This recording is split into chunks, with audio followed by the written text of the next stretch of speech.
Hey guys, welcome to Lavi blogs. और आज हम बात करेंगे प्रेगनेंसी के सेकंड ट्राइमेस्टर के बारे में। फर्स्ट ट्राइमेस्टर पे ऑलरेडी हमारी एक वीडियो है और थर्ड ट्राइमेस्टर पे हम आगे एक वीडियो लेके आएंगे। ठीक है, तो आज हम सेकंड ट्राइमेस्टर पे बात करेंगे। देखिए, पिछली वीडियो में भी बताया था कि फर्स्ट 3 मंथ्स जो होते हैं वो फर्स्ट ट्राइमेस्टर में काउंट होंगे और फोर्थ, फिफ्थ और सिक्स्थ ये 3 मंथ्स सेकंड ट्राइमेस्टर में काउंट होंगे और जो बचे हुए 3 मंथ है यानी कि 7, 8, 9 वो थर्ड ट्राइमेस्टर में काउंट होंगे। तो इस वीडियो में हम सेकंड ट्राइमेस्टर के बारे में बात करेंगे। चलिए शुरू करते हैं। देखिए, ये जो सेकंड ट्राइमेस्टर है जनरली प्रेगनेंसी का गोल्डन फेज़ आप कह सकते हो, क्योंकि जो बाकी के 2 ट्राइमेस्टर हैं उनमें जो अनप्लेजेंट सिम्टम्स होते हैं थोड़े से ज़्यादा होते हैं, लेकिन ये जो ट्राइमेस्टर है उन दोनों के कंपैरेटिवली थोड़ा सा ठीक माना जाता है। चलिए देखते हैं कैसे। सबसे पहले तो आप ये कह सकते हैं कि इसमें जो आपके कुछ सिम्टम्स, अनप्लेजेंट सिम्टम्स थे, जैसे कि फर्स्ट ट्राइमेस्टर में आपको एसिडिटी हो रही थी, वॉमिट हो रही थी, जी मिचलाना, वो सब अनप्लेजेंट सिम्टम्स जो हैं अभी एंड हो जाते हैं। ठीक है, तो आप अच्छे से खा सकते हो, आपको अच्छे से भूख लगती है, तो इसलिए काफ़ी अच्छा ट्राइमेस्टर है। चलिए अब ये देख लेते हैं कि हमें क्या क्या चीज़ें इस ट्राइमेस्टर में जाननी ज़रूरी हैं। देखिए, सबसे पहले मैं आपको बताऊंगी इस ट्राइमेस्टर में बच्चे में क्या क्या चेंजेस आएंगे और मदर में क्या क्या चेंजेस आएंगे और मदर को किन किन चीज़ों का ध्यान रखना है, क्या चीज़ें करनी है और किन चीज़ों को अवॉइड करना है।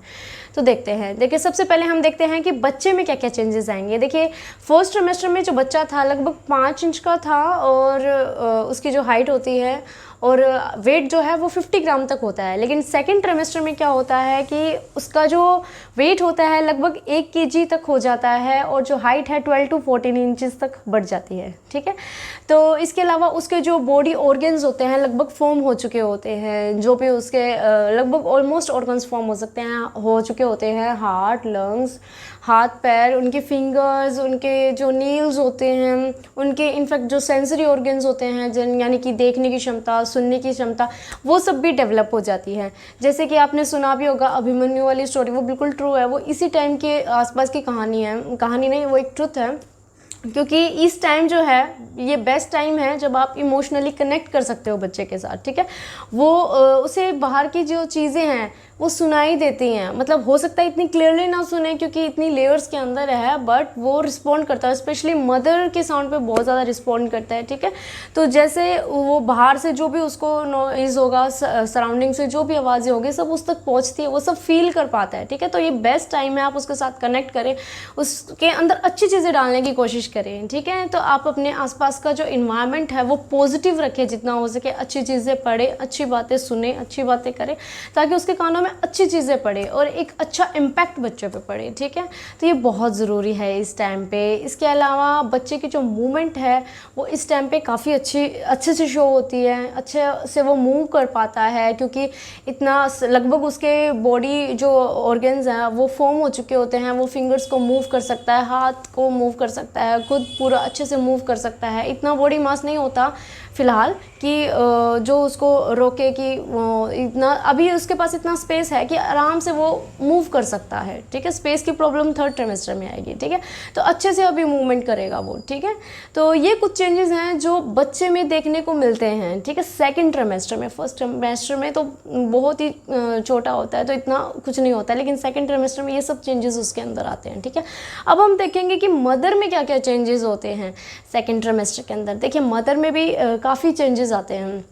देखिए, सबसे पहले तो मैंने आपको बताया था कि जो अनप्लेजेंट सिम्टम्स हैं वो ख़त्म हो जाते हैं। ठीक है, फिर उसके बाद क्या होता है, उनके अंदर कई पॉजिटिव वेलकम साइंस आते हैं। जैसे कि अभी हमने बात की कि मूवमेंट अच्छे से बच्चा कर रहा है, लेकिन मदर को भी मूवमेंट अच्छे से अब फील होने शुरू हो जाएंगे। ठीक है, जो फर्स्ट टाइम कंसीव करेंगे लेडीज़, देखिए उनको थोड़ा लेट फील होता है। आप कह सकते हो कि 5th मंथ के एंड में जनरली लेडीज़ को, या फिर कई लेडीज़ को और भी लेट फील होता है, मे बी 6th मंथ के मिड में। ठीक है, लेकिन जो सेकंड टाइम मदरहुड एंजॉय कर रहे हैं उनको जनरली थोड़ा पहले फील हो जाता है, मे बी 5th मंथ के स्टार्टिंग में या 5th मंथ के मिड में। ठीक है, तो ये फ़र्क होता है। ये मूवमेंट अभी कुल मिला के ये है कि इस ट्राइमेस्टर में मूवमेंट मदर जो है अच्छे से फील कर पाएगी बच्चे की। ठीक है, और इसके अलावा फिर दूसरा जो है उनका बेबी बम्प जो है अभी थोड़ा सा ग्रो होगा, थोड़ा सा दिखने लगेगा। ठीक है, ये भी एक चेंज होगा।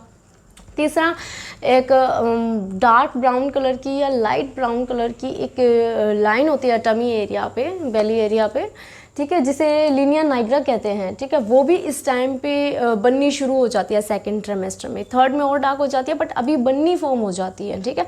लेकिन इसमें मैं एक चीज़ बता दूं, कुछ लेडीज़ को ये बनती नहीं है, कुछ लेडीज़ को, मैक्सिमम लेडीज़ को बनती है बट कुछ को नहीं बनती है। तो इसमें वरी की कोई बात नहीं है, क्योंकि देखिए ये डिपेंड करता है आपके अंदर जो एक हार्मोन होता है, ठीक है, उसके ऊपर, मेलेनिन। अगर वो किसी लेडीज़ में ज़्यादा है तो वो जो लाइन है थोड़ी सी डार्क होगी, अच्छे से विजिबल होगी, बट वो किसी में कम है तो हो सकता है कि लाइट विजिबल हो और या फिर ना भी विजिबल हो, ठीक है। तो इसमें चिंता की कोई बात नहीं है, ये बहुत ही नॉर्मल है, ठीक है। अभी वेट गेन भी अच्छे से होगा लेडीज़ का, ठीक है। इस ट्राइमेस्टर में सबसे अच्छा वेट गेन यहीं पे होगा, ठीक है, इस ट्राइमेस्टर में ही होगा, ठीक है। फर्स्ट में इतना नहीं होगा, थर्ड में भी इतना नहीं, लेकिन सेकेंड ट्राइमेस्टर बेस्ट टाइम है, ठीक है। इस टाइम ज़्यादा वेट गेन होगा आपका, ठीक है, जो ज़रूरी भी है।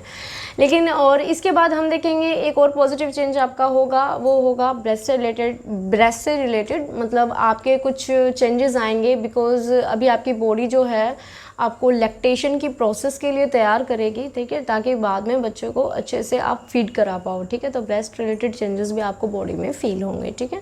इसके अलावा अभी जो आपका थाइज या जो भी टमी से रिलेटेड नीचे वाला एरिया है, वहाँ पे आपको थोड़े से स्ट्रेच मार्क बनने शुरू होंगे। तो इससे बचने के लिए मैंने पिछली वीडियो में भी बताया था कि अभी से मतलब उनको जो आपका पर्टिकुलर एरिया है उसको मॉइस्चराइज करना शुरू कर देंगे तो स्ट्रेच मार्क वाली समस्या थोड़ी सी कम हो जाएगी, ठीक है। ये चेंजेस भी आता है, अभी ही बनना शुरू होता है ये फेज़ में। और इसके अलावा जो नेक्स्ट चेंज होगा वो आपकी स्किन रिलेटेड चेंजेस होंगे कुछ। देखिए कुछ लेडीज़ को अभी हार्मोन इनबैलेंस होते रहते हैं, ठीक है, तो उसके कारण क्या होते हैं, आपको पिगमेंटेशन हो सकता है चेहरे पे, ठीक है। और उसके ये जनरली डिलीवरी के बाद अपने आप ठीक हो जाती है मोस्टली लेडीज़ में, ठीक है। इसके अलावा आपको बैक एक की प्रॉब्लम हो सकती है, यानी कि कमर दर्द की, जो बहुत नॉर्मल है, बिकॉज ऑब्वियस सी बात है अब धीरे धीरे बच्चे का वेट बढ़ेगा, वेट बढ़ने के साथ आपकी जो स्पाइनल कॉर्ड है, आपके जो रीढ़ की हड्डी है, उस पर जोर पड़ेगा, ठीक है। तो कमर दर्द की समस्या हो सकती है, ठीक है। उसके लिए आप थोड़ा सा सेक कर सकते हैं या कोई पेन रिलीफ आप स्प्रे भी यूज़ कर सकते हैं, बट खाने की चीज़ कोई बिना डॉक्टर से पूछे नहीं लेनी है, ठीक है। इसके अलावा कईयों को हिप बोन में भी प्रॉब्लम होती है पेन की, मतलब काफ़ी पेन होता है। और किस टाइप का पेन होता है कि मतलब वो सुबह सो के उठेंगे तो मतलब एकदम से उठा भी नहीं जाएगा उनसे, इतना तेज़ दर्द होगा, या फिर चलते चलते अचानक से दर्द हो जाएगा, ठीक है। इस टाइप का पेन भी, ये जो है ना आपके किसी भी लेग के हिप के साइड में हो सकता है, लेफ़्ट में भी राइट में भी, ठीक है। और ये क्यों होता है बेसिकली, देखिए 6 मंथ के आसपास क्या होता है, एक रिलैक्सेशन हार्मोन रिलीज़ होता है आपकी बॉडी में, ताकि आपकी जो बॉडी है वो डिलीवरी के लिए प्रिपेयर हो रही होती है, ठीक है। क्यों मतलब इसमें क्या होता है कि जो बोन्स हैं उनके बीच में जो मसल और लिगामेंट्स होते हैं वो थोड़ा से रिलैक्स होते हैं, ताकि बोन्स जो हैं थोड़ा सा मूवमेंट इनमें हो, ठीक है, डिलीवरी के टाइम पे इजी रहेगा, ठीक है। तो ये जो प्रोसेस है इससे थोड़ी सी आपकी ये पेनफुल रहेगी जब ये मूवमेंट होगी, क्योंकि इनके आसपास के जो सिग्नल पहुंचाने वाली नर्व्स हैं वो दब सकती हैं, और जो पर्टिकुलर एरिया में वो सिग्नल दे रही थी तो उस एरिया में बहुत दर्द होगा जब ये दबेंगी तो, ठीक है। तो ये कारण होता है कि पर्टिकुलर आपके हिप में दर्द हो सकता है, ठीक है। तो इससे बचने का देखिए उपाय ये है कि अगर आप बहुत ज़्यादा काम कर रही हैं तो ये मूवमेंट और भी ज़्यादा होगी तो आपको और भी ज़्यादा पेन होगा। तो काम आपको करना है, एक्टिव आपको रहना है, लेकिन अगर आपको इतना दर्द महसूस हो रहा है तो थोड़ा लिमिट में चीज़ों को करना है आपको, ठीक है, ताकि आपको थोड़ा सा कम दर्द हो, ठीक है। मे बी ये डिलीवरी के बाद वैसे अपने आप ही चला जाता है, ठीक है। काफ़ी कुछ को 3 मंथ में, कुछ को 8 मंथ में, डिपेंड करता है बॉडी टू बॉडी, ठीक है। देखिए एक चीज़ और बता दूँ, ये जैसे कि छाइयों वाला यानी कि जो पिगमेंटेशन का पीछे बताया, अभी ये जो हिप बोन के पेन की बात कही, ये कुछ लेडीज़ को आता है, कुछ को नहीं फील होता इतना, ठीक है। डिपेंड करता है उनके कंडीशंस पे, मतलब बॉडी का भी एक अलग नेचर होता है, ठीक है। लेकिन मोस्टली लेडीज़ को आता है, तो इसीलिए आपको थोड़ा सा अवेयर किया है, ठीक है। एक और चीज़ है जो मोस्टली लेडीज़ को होती है, ठीक है। कई लेडीज़ को नहीं भी होती, लेकिन कई केसेस देखने को मिले हैं, तो अवेयर करना ज़रूरी है। देखिए वो होता है यूटीआई के बारे में, यूरिनरी ट्रैक्ट इन्फेक्शन, ठीक है। प्रेगनेंसी के टाइम पे ये इन्फेक्शन थोड़ा कॉमन हो जाता है लेडीज़ में। वैसे भी विमेन में जो ये इन्फेक्शन होने के चांसेस काफ़ी हाई होते हैं, बट प्रेगनेंसी के टाइम पे थोड़े और हाई हो जाते हैं, ठीक है। जनरली आपका ये जो आपको इमेज दिख रही है, इसमें से किसी भी पार्ट में अगर इन्फेक्शन होगा तो वो यूरिनरी ट्रैक्ट इन्फेक्शन कहलाएगा, ठीक है। किडनी के थ्रू, फिर पाइप के थ्रू, यूरिथ्रा के थ्रू अगर किसी भी पार्ट में इन्फेक्शन है तो वो ये इन्फेक्शन कहलाता है, ठीक है। तो इस टाइम पे अगर आपको कोई भी सिम्टम दिखे यूटीआई के, तो आपको तुरंत डॉक्टर से कंसल्ट करना है। क्या क्या सिम्टम्स होते हैं, जैसे अगर आपको यूरिन पास करने जा रहे हो और आपको बर्निंग सेंसेशन होने, यानी जलन हो रही है, ईचिंग हो रही है, ठीक है, और आपको बार बार ऐसी अर्ज हो रही है कि आपको जाना है यूरिन पास करने के लिए, और जब आप जाते हो तो उतना मतलब आप नहीं पास कर पाते हो, ठीक है। आपको बार बार ऐसा लगता है कि नहीं जाना है, और जब जाते हो तो नहीं पास कर पाते हो। तो इस तरह की समस्या आपको जब हो, और या फिर आपको ये इन्फेक्शन कई बार किडनी तक पहुंच जाता है तो फीवर भी आ जाता है, तो या फीवर आपको लगे, ठीक है। तो इस तरह के कोई भी सिम्टम अगर आपको दिखे तो आपको डॉक्टर से कंसल्ट करना है, ज़रूर करना है, बिकॉज ये जो इन्फेक्शन है, देखिए थोड़ा सा इसको टाइम से क्योर करना ज़रूरी होता है, ठीक है। ऐसे घबराने की सच कोई बात नहीं है, बट इस इन्फेक्शन को क्योर करने में ही ठीक भलाई होती है, क्योंकि ये अगर बच्चे को भी इम्पेक्ट कर सकता है। अगर ये ज़्यादा ऊपर तक चला जाए तो किडनी को भी इम्पेक्ट कर सकता है, ठीक है। तो इसका इलाज है, आराम से इलाज हो जाएगा, बट आपको सिम्टम्स को थोड़ा सा जानना है, और अगर टाइम से उनको पहचान के डॉक्टर से कंसल्ट करना है अगर आपको लगता है तो। ये बहुत ही ज़रूरी है बच्चे की हेल्थ के लिए और आपकी हेल्थ के लिए भी, ठीक है। तो ये कुछ सिम्टम्स थे, कुछ चेंजेस थे जो जनरली इस टाइम पे, इस ट्राइमेस्टर में लेडीज़ के अंदर देखे जाते हैं, ठीक है। तो अब हम बात करते हैं कुछ चीज़ें जो लेडीज़ को करनी चाहिए इस ट्राइमेस्टर में, और कुछ चीज़ें जो अवॉइड करनी चाहिए। तो देखिए सबसे पहले लेडीज़ जो हैं इस टाइम पे, अभी मैंने यूटीआई के बारे में बताया आपको, ठीक है। तो इस चीज़ को थोड़ा अवॉइड कर सकती हैं, इससे बच सकती हैं अगर वाटर इनटेक अपना अच्छा रखें तो। जनरली यूटीआई नहीं, कोई भी इन्फेक्शन है तो आप अपना वाटर इनटेक अगर अच्छा रखेंगी तो जो इन्फेक्शंस होते हैं वो ऑटोमेटिकली फ्लश आउट हो जाते हैं, बहुत से इन्फेक्शंस, ठीक है। तो आपको वाटर इनटेक अच्छा रखना है। कोशिश कीजिए 10 से 12 गिलास एक दिन में, अगर इतना नहीं तो कम से कम 8 से 10 गिलास तो पिए ही पानी, ठीक है। फ्लूइड की क्वांटिटी आपको अच्छी रखनी है, चाहे आप नारियल पानी पिए, चाहे आप नींबू पानी पिए, चाहे आप छाछ पिए, बट अच्छा वाटर इनटेक लीजिए, ठीक है। दूसरा, आप यूटीआई से और भी बच सकते हैं अगर आप थोड़ा हाइजीन रखें, आप थोड़ा सा कॉटन अंडर गारमेंट्स का इस्तेमाल करें, ठीक है। ये कुछ बेसिक चीज़ें हैं, अगर आप इनका थोड़ा सा ध्यान रखेंगे तो इन समस्याओं से आप बच सकते हैं, ठीक है। और इसके अलावा आप इस टाइम पे अपने डॉक्टर से कंसल्ट आपको करना है जब जब आपको डॉक्टर ने बताया है, ठीक है। और आपकी, क्योंकि आयरन और कैल्शियम के जो मेडिसिन हैं 3 मंथ के बाद वो भी स्टार्ट हो जाते हैं, ठीक है। आपके जो वैक्सीन्स हैं टीटी की, टेटनस की, वो भी 2 वैक्सीन्स 1 मंथ के गैप पे इस ट्राइमेस्टर में लगती हैं, ठीक है। तो ये चीज़ें आपको ध्यान रखनी है।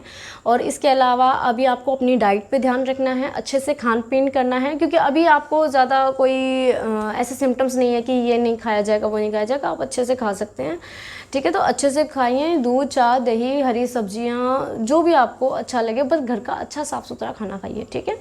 इसके अलावा आपको वाटर इनटेक के लिए मैंने बता दिया है। और अभी आप अगर कोई योगा एक्सरसाइज करना चाहते हैं जो आपको आगे जाके नॉर्मल डिलीवरी में हेल्प करे, तो आप प्रेगनेंसी को ध्यान में रखते हुए वो एक्सरसाइजेज, योगा भी सब कर सकते हैं इस ट्राइमेस्टर में, ठीक है।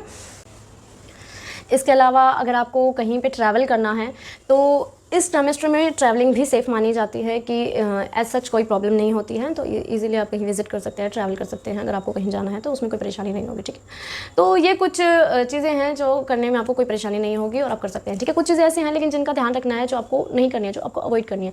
जैसे कि मैंने आपको पीछे बताया था कि आपको शायद कमर दर्द की, बैक की प्रॉब्लम इस टाइम पर होगी बच्चे के वजन के कारण, ठीक है। तो आपको क्या करना है, हील्स पहननी थोड़ी अवॉइड करनी है अगर आप पहनती हैं तो, और फ्लैट्स का ज़्यादा इस्तेमाल करना है, ठीक है, कोशिश कीजिए। और इसके अलावा एक और चीज़ है कि स्लीप पोजीशन। इस टाइम पे देखिए धीरे धीरे बच्चे का वजन बढ़ेगा, ठीक है। तो फर्स्ट ट्राइमेस्टर में इतना दिक्कत नहीं देता है क्योंकि बच्चे का वजन इतना नहीं होता है, बट अभी बच्चे का वजन बढ़ना शुरू हो गया। तो अभी आपको क्या ध्यान देना है कि आप करवट में ही सोए, या तो वैसे लेफ्ट करवट में सोना बेस्ट है बेबी के लिए, लेकिन आप हर टाइम एक करवट में नहीं सो सकते, ऑब्वियस है, सो सकते तो आप चेंज कर सकते हैं, आप राइट में सोए, लेफ्ट में सोए, चेंज कर करके सोए, बट सीधा सोना अवॉइड करें इस टाइम पे। क्यों? क्योंकि सीधा सोने से देखिए अभी आपका यूट्रस का प्रेशर, बच्चे का प्रेशर जो है, उसकी वजह से क्या होगा, जो नर्व्स होती हैं ब्लड वाली, वो दब सकती है, जिससे कि बच्चे तक प्रॉपर ब्लड पहुंचने में दिक्कत होगी, प्रॉपर ऑक्सीजन उस तक नहीं पहुंच पाएगी, ठीक है। तो इससे बच्चे को थोड़ा सा मतलब नुकसान होने का चांस रहता है। तो कोशिश कीजिए आप लेफ्ट या राइट कोई भी करवट में सोइए, पर सीधा सोना अवॉइड कीजिए, ठीक है। तो गाइस ये कुछ बातें थी जो ज़रूरी थी सेकंड ट्राइमेस्टर को ध्यान में रखते हुए, तो मैंने बताने की कोशिश की सब कुछ। अगर मुझसे कुछ छूट गया हो तो आप कमेंट बॉक्स में पूछ सकते हैं, मैं कोशिश करूँगी उनका अच्छे से रिप्लाई दूँ, ठीक है। तो गाइज़ अगर आपको वीडियो अच्छी लगी हो तो प्लीज़ लाइक कीजिएगा, शेयर कीजिएगा, सब्सक्राइब कीजिएगा। आपका जो कमेंट्स है वो भी हमारे लिए बहुत ज़रूरी है, तो उनसे हमें बहुत मोटिवेशन मिलता है। तो प्लीज़, और थर्ड ट्राइमेस्टर पे हम जल्दी वीडियो लेके आएंगे। तो गाइज़ तब तक स्वस्थ रहिए, मस्त रहिए, हैव अ गुड डे।